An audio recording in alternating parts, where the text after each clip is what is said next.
We're here today to raise awareness of the Children's Air Ambulance, to have a look and see what goes on behind the scenes, meet the crew, see kind of what they do and see the helicopter itself. The need for a dedicated children's air ambulance was identified a few years ago because with local air ambulances they are responding to major trauma incidents and they are not responding to these specific transfers. Hospitals were faced before our service began with the option of either using the RAF or using a private aeromedical transport system, both of which were very expensive. What we wanted was to provide a service free of charge so that no economic factor goes into the doctor's decision making and that we can concentrate wholly on moving that child quickly and safely. All the babies are ventilated, but a lot of them are if they're in intensive care. Yeah.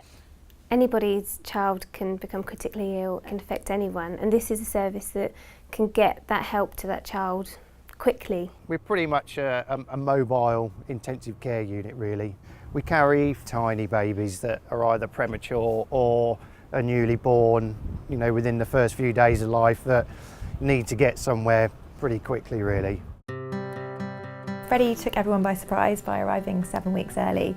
My husband and I had travelled to Leeds for a friend's wedding. I'd just come off the dance floor and my waters broke and went into labour, which was obviously quite frightening for everybody. He was very small and very fragile. He was 2 days old when the Children's Air Ambulance transported Freddie. Both the pilots were fantastic and he had 3 nurses, so I knew he was in the best possible care. The journey for me was quite difficult.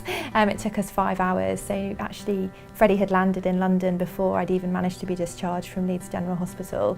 Moving these children from a local hospital to a specialised intensive care is a very important service. It's a life-saving service, and in the first 9 months we've carried out over 55 missions that are making a huge difference to those children needing that kind of intensive care.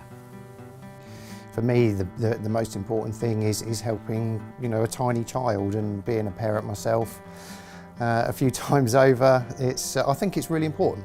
This charity is really kind of close to my heart. Obviously I'm expecting a baby soon, and it's the kind of charity that you think if something goes wrong with the baby, then you want to know that there's a service out there to get the help the baby needs or get the baby to the best centre available. The more that people are aware of it, the more people can help by supporting with donations and doing events to raise money for the charity.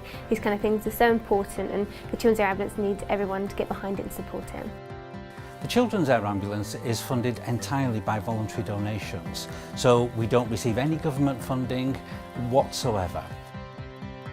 Anybody could be in the same situation that we were, and to have such a fantastic service and so many great people working to keep babies safe, I think, you know, anybody that can donate, it's a really fantastic charity to donate to.